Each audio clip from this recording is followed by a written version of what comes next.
Narration for the book of 1st of Samuel, chapter 17, NLT version. The Philistines now mustered their army for battle and camped between Socoh in Judah and Azekah at Ephes Damim.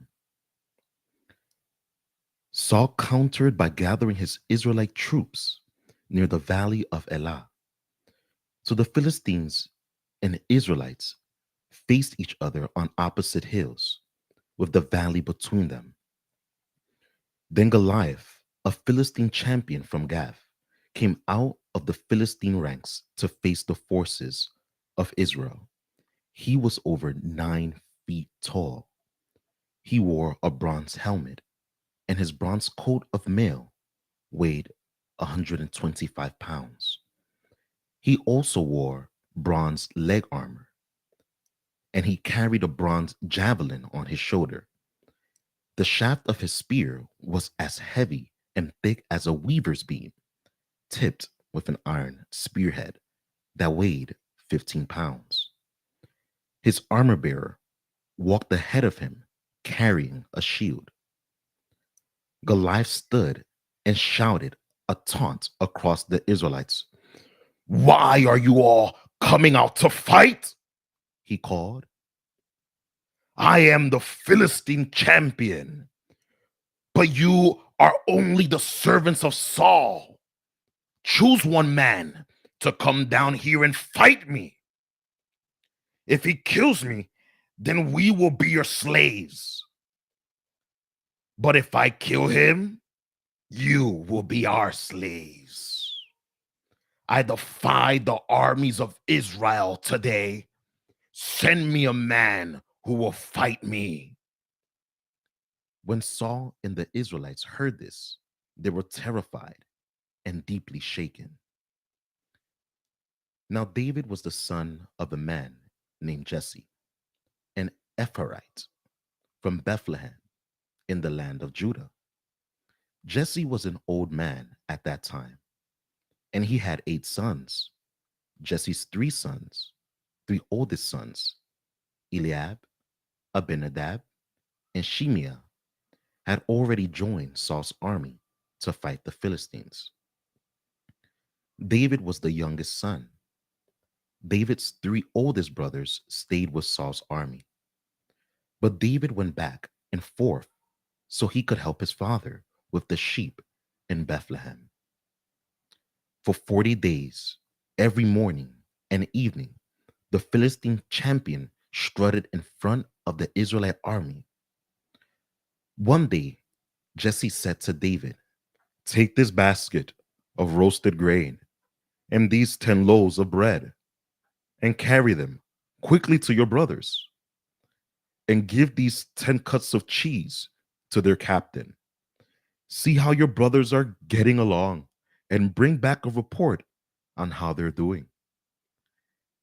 David's brothers were with Saul and the Israelite army at the valley of Elah, fighting against the Philistines. So David left the sheep with another shepherd and set out early the next morning with the gifts as Jesse had directed him. He arrived at the camp just as the Israelite army was leaving for the battlefield with shouts and battle cries. Soon, the Israelites and Philistine forces stood facing each other, army against army. David left his things with the keeper of supplies and hurried out to the ranks to greet his brothers. As he was talking with them, Goliath, the Philistine champion from Gath, came out from the Philistines' ranks. Then David heard him shout his usual taunt to the army of Israel. As soon as the Israelite army saw him, they began to run away in fright. "Have you seen the giant?" the men asked. "He comes out each day to defy Israel. The king has offered a huge reward to anyone who kills him.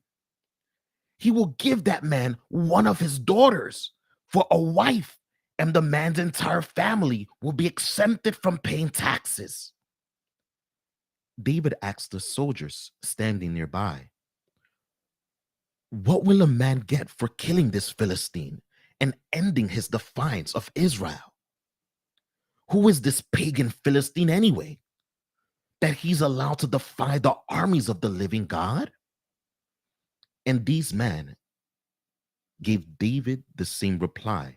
They said, yes, that is the reward for killing him. But when David's oldest brother, Eliab, heard David talking to the men, he was angry. What are you doing around here anyway? He demanded. What about those few sheep you're supposed to be taking care of? I know about your pride and deceit. You just want to see the battle. What have I done wrong? What have I done now? David replied. I was only asking a question. He walked over to some others and asked them the same thing and received the same answer. Then David's question was reported to King Saul, and the king sent for him. Don't worry about these Philistines, David told Saul. I'll go fight him. Don't be ridiculous, Saul replied. There's no way you can fight this Philistine and possibly win. You're only a boy, and he's been a man of war since his youth. But David persisted. I have been taking care of my father's sheep and goats, he said. When a lion or bear comes to steal a lamb from the flock, I go after it with a club and rescue the lamb from its mouth. If the animal turns on me, I catch it by the jaw and club it to death. I have done this to both lions and bears, and I'll do it to this pagan Philistine too, for he has defied the armies of the living God. The Lord who rescued me from the claws of the lions and the bear will rescue me from this Philistine. Saul finally consented. All right, go ahead, he said, and may the Lord be with you.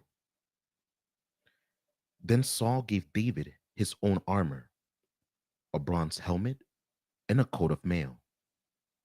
David put it on, strapped the sword over it, and took a step or two to see what it was like, for he had never worn such things before. I can't go in these, he protested to Saul. I'm not used to them. So David took them off again. He picked up 5 smooth stones from a stream and put them into his shepherd's bag.